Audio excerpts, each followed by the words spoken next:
যখনই আপনার হৃদয়ের মধ্যে রাসূলের প্রেম, রাসূলের ভালোবাসা এটা যখন ফুটে উঠবে, আপনার ভিতরে রাসূলের মহব্বত যতটুকু, আপনি ততটুকু রাসূলের সুন্নাতের উপরে আমল করতে পারবেন। রাসূলের মহব্বত আপনার ভিতরে যত কম, আপনার ভিতরে সুন্নাতের আমল তত কম। রাসূলের মহব্বত যত বেশি, ততই বেশি রাসূলের সুন্নার উপরে আপনার আমল বেশি। কথা বুঝে আসছে? ইমাম মালিক রহমাতুল্লাহ আলাইহি নাম শুনছেন আপনারা? ইমাম মালিক রহমাতুল্লাহ আলাইহি নাম শুনছেন? ইমাম মালিক রহমাতুল্লাহ আলাইহি উনি একটা হাদিস বলছেন। কি হাদিস বলছেন শোনেন? আস-সুন্নাতু মিসলু সাফিনাতি নূহিন।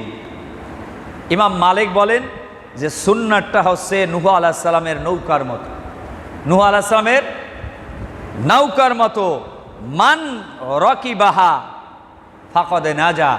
যে ব্যক্তি ওই নৌকায় আরোহণ করলো সে নাজাত পেয়ে গেল। যে ব্যক্তি ওই নৌকায় আরোহণ করলো সে নাজাত পেয়ে গেল। ওয়ামান তাখাল্লাফা ফাকাদ গরাকা। আর যে ব্যক্তি ওখানে আরোহণ করলো না সে ডুবে গেল।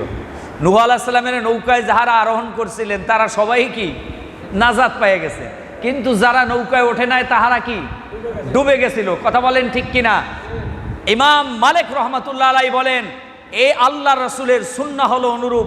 যে ব্যক্তি রাসূলের এই সুন্নার উপরে আরোহণ করবে, সুন্নার উপরে আমল করবে, সে ব্যক্তি নাজাত পেয়ে যাবে, সে জান্নাতের মেহমান হয়ে যাবে। কিন্তু কেউ যদি রাসূলের সুন্নার উপরে আমল না করে, রাসূলের সুন্নাহ নামক নৌকার উপরে আরোহণ না করে, সে ব্যক্তি ডুবে। রহমাতুল্লাহ আলাইহির ভাষ্য।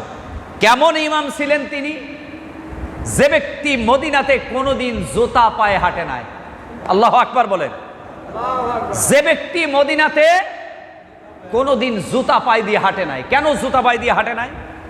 এই জন্য জুতা পায়ে দিয়ে হাঁটে নাই মদিনাতে, যে এই মদিনার মাটিতে আমার রাসূল সাল্লাল্লাহু আলাইহি সাল্লামের কদম মোবারক লেগেছে। এই মদিনার মাটিতে রাসূল বসেছেন, এই মদিনার মাটিতে রাসূল শুয়েছেন, এই মদিনার মাটিতে রাসূল সাল্লাল্লাহু আলাইহি সাল্লাম হেঁটেছেন। আমি কিভাবে জুতা পায়ে দিয়ে এই মাটিতে হাঁটি যেই মাটির উপরে আমার রাসূল বিচরণ করেছেন? সুবহানাল্লাহ।